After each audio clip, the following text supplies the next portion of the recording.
हरे कृष्णा, राधे राधे। स्वागत है आप सभी का गोविंद भजन चैनल पर।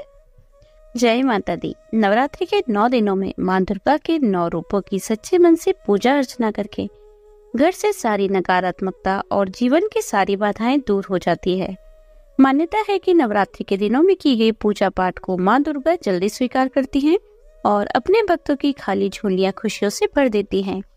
नवरात्रि के दिनों में मां के 9 रूपों की अलग अलग विधि विधान से पूजा अर्चना की जाती है। मान्यता है कि 9 दिनों के दौरान मां भगवती धरती पर आती हैं और 9 दिनों तक अपने भक्तों के साथ उनके घर में वास करती हैं। इन दिनों में वे भक्तों को हर मनोकामना पूर्ण होने का आशीर्वाद भी देती हैं। अब यह बात आप लोगों के मन में आती होगी कि नवरात्रि का व्रत सबसे पहले किसने और कब से शुरू किया। तो आपको बता दें कि हिंदू धर्म के वाल्मीकि पुराण में इस व्रत का महत्व बताया गया है। श्रीमद् देवी भागवत पुराण में इस व्रत को लेकर एक कथा प्रचलित है। पौराणिक कथा के अनुसार एक बार बृहस्पति जी और ब्रह्मा जी के बीच में चर्चा हो रही थी। इसी दौरान बृहस्पति जी ने श्री ब्रह्मा जी से नवरात्रि व्रत के महत्व और व्रत के बारे में पूछा। श्री बृहस्पति जी ने पूछा, हे ब्रह्मा जी, इस व्रत का क्या फल है, इसे किस प्रकार किया जाता है, सबसे पहले इस व्रत को किसने किया, ये सब बातें विस्तार पूर्वक कहिए। श्री बृहस्पति जी के प्रश्नों का जवाब देते हुए ब्रह्मा जी कहने लगे, हे बृहस्पति, प्राणियों के हित की इच्छा से तुमने बहुत अच्छा प्रश्न किया है।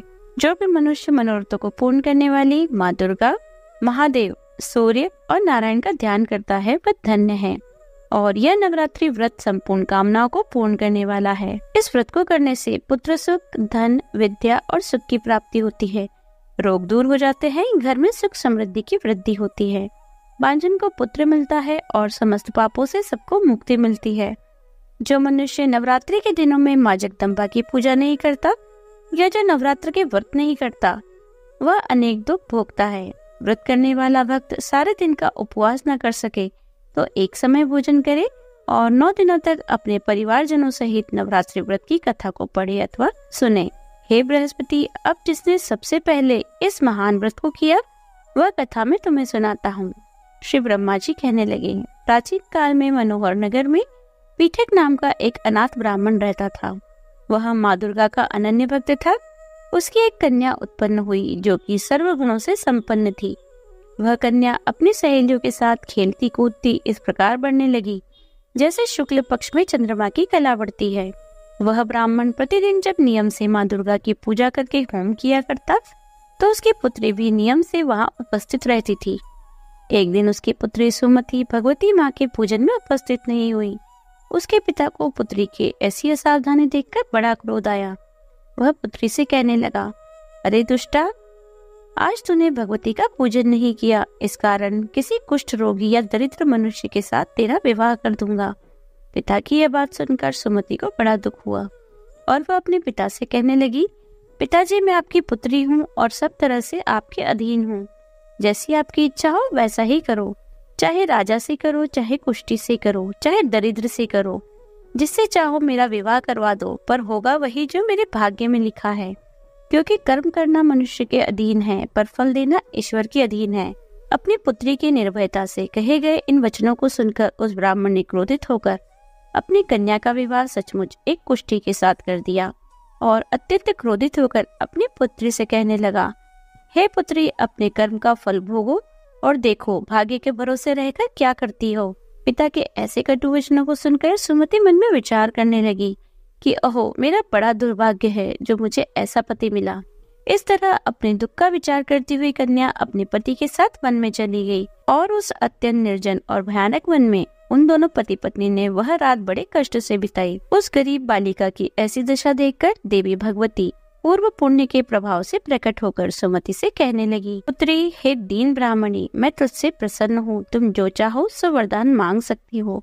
भगवती दुर्गा का यह वचन सुनकर ब्राह्मणी ने कहा, देवी, आप कौन हैं, वह सब मुझसे कहिए। ब्राह्मण की पुत्री के ऐसे वचनों को सुनकर देवी कहने लगी, मैं आदिशक्ति भगवती हूँ, मैं ही ब्रह्म विद्या और सरस्वती हूँ। प्रसन्न होने पर मैं प्राणियों के दुख को दूर कर उन्हें सुख प्रदान करती हूँ। इसलिए हे बालिका, मैं तुझ पर तेरे पूर्व जन्म के पुण्यों के प्रभाव से ही प्रसन्न हूँ। अब मैं तुम्हें तुम्हारे तुम्हारे ही पूर्व जन्म का वृत्तांत सुनाती हूँ, ध्यान से सुनो। पूर्व जन्म में निषाद की पत्नी थी और अति पतिव्रता थी। एक दिन तुम्हारे पति निषाद ने चोरी की। चोरी करने के कारण तुम दोनों को राजा के सिपाहियों ने पकड़ लिया और कैद खाने में डलवा दिया। उन लोगों ने तुझे और तेरे पति को भोजन भी नहीं दिया। इस प्रकार नवरात्रि के 9 दिनों में पूरे 9 दिन तक ना तो तुम दोनों ने कुछ खाया और ना ही जल पिया। इस प्रकार 9 दिनों तक नवरात्रि का व्रत तुमसे हो गया। हे ब्राह्मणी, उन दिनों में जो व्रत हुआ उस व्रत के प्रभाव से मैं तुमसे प्रसन्न हूँ। मैं तुम्हें मनवांछित फल देना चाहती हूँ। तुम्हारी जो भी इच्छा हो सो मांग लो। इस प्रकार देवी दुर्गा के वचनों को सुनकर ब्राह्मण की पुत्री बोली, अगर आप मुझ पर प्रसन्न हैं तो हे देवी दुर्गे, मैं आपको प्रणाम करती हूँ। कृपा करके मेरे पति का कोढ़ दूर कर दीजिए। देवी कहने लगी, उन दिनों जो तुमने व्रत किया था उस व्रत का एक दिन का पुण्य पति का कोढ़ दूर करने के लिए तुम अर्पित कर दो। उस पुण्य के प्रभाव से तुम्हारे पति स्वस्थ हो जाएंगे। इस प्रकार देवी के वचन सुनकर ब्राह्मणी बड़ी प्रसन्न हुई और पति को निरोग करने की इच्छा से जब उसने तथास्तु ठीक है ऐसा वचन ही कहा, तब उसके पति का शरीर देखते ही देखते भगवती दुर्गा की कृपा से रोग मुक्त हो गया और वह स्वस्थ हो गया। वह ब्राह्मणी पति को देखकर देवी की स्तुति करने लगी। इस प्रकार कहने लगी, हे दुर्गे, हे माँ भगवती, हे दुर्गति को दूर करने वाली, तीनों लोगों का संताप हरने वाली, समस्त दुखों को दूर करने वाली, रोगी मनुष्य को निरोग करने वाली, प्रसन्न होकर मनवांछित वर देने वाली और दुष्टों का नाश करने वाली, जगत की माता, हे अम्बे, मुझ निरपराध अबला को मेरे पिता ने कुष्ठी मनुष्य के साथ विवाह करके घर से निकाल दिया। पिता से तिरस्कृत निर्जन वन में मैं अपने पति के साथ विचर रही हूँ। आपने मेरा इस विपदा में उद्धार किया, इसलिए मैं आपको प्रणाम करती हूँ। आप हमारी रक्षा करो। ब्राह्मण की पुत्री की ऐसी स्तुति सुनकर देवी बहुत प्रसन्न हुई और उन्होंने कहा, हे ब्राह्मणी, तेरे उदालय नामक अति बुद्धिमान, धनवान, कीर्तिमान पुत्र शीघ्र ही उत्पन्न होगा। ऐसा वर देकर देवी ने ब्राह्मणी से फिर कहा, और जो कुछ तेरी इच्छा हो वह भी मांग ले। सुमति कहने लगी, हे देवी दुर्गे, अगर आप मुझ पर प्रसन्न हैं तो कृपया करके मुझे नवरात्र व्रत की विधि सविस्तार सुनाइए। ब्राह्मणी के वचन सुनकर माँ दुर्गा कहने लगी, ब्राह्मणी, मैं तुम्हें संपूर्ण पापों को दूर करने वाले नवरात्र व्रत की विधि बतलाती हूँ। ध्यान पूर्वक सुनो। अश्विन मास के शुक्ल पक्ष की प्रतिपदा तिथि से लेकर 9 दिनों तक व्रत रखे। अगर दिन भर व्रत ना रख सके तो एक समय शुद्ध सात्विक भोजन करे।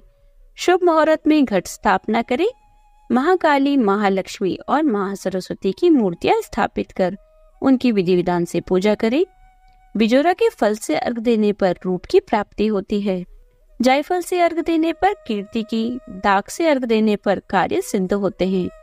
आंवले से सुख की प्राप्ति होती है और केले से अर्घ देने पर आभूषणों की प्राप्ति होती है। इस प्रकार पुष्पों और फलों से अर्घ देकर व्रत समाप्त होने पर 9वें दिन विधि विधान से हवन करें। खांड, घी, गेहूं, शहद, जौ, तिल, बिल्व, नारियल, दाक और कदम जैसी विभिन्न सामग्रियों से हवन करें। आंवले से कीर्ति की और केले से पुत्र की, कमल से राज सम्मान की और दाखों से संप्रदा की प्राप्ति होती है। खांड, घी, नारियल, शहद, जौ और तिल तथा फलों से होम करने से मनवांछित वस्तु की प्राप्ति होती है। व्रत करने वाला मनुष्य इस विधि विधान से होम कर अपने आचार्य को अत्यंत नम्रता के साथ प्रणाम करे और यज्ञ की सिद्धि के लिए उसे दक्षिणा दे। इस प्रकार बताई विधि के अनुसार जो भी नवरात्रि व्रत करता है उसकी सभी मनोकामनाएं सिद्ध हो जाती है। इसमें तनिक भी संदेह नहीं है। इन 9 दिनों में जो कुछ भी दान आदि दिया जाता है उसका करोड़ों गुना फल प्राप्त होता है। नवरात्रि व्रत करने से अश्वमेध यज्ञ के फल की प्राप्ति होती है। इसलिए हे ब्राह्मणी, इस संपूर्ण कामनाओं को पूर्ण करने वाले उत्तम व्रत को तीर्थ में, मंदिर में अथवा घर में विधि के अनुसार करना चाहिए। श्री ब्रह्मा जी बोले, हे बृहस्पति, इस प्रकार ब्राह्मणी को नवरात्र व्रत विधि बताकर देवी अंतर ध्यान हो गई। अतः जो मनुष्य या स्त्री इस व्रत को भक्ति पूर्वक निष्ठा के साथ करते हैं वह इस लोक में सुख भोग कर अंत में मोक्ष की प्राप्ति करते हैं। श्री ब्रह्मा जी बृहस्पति जी से कहते हैं कि इस दुर्लभ व्रत का महात्म्य मैंने तुम्हें बताया।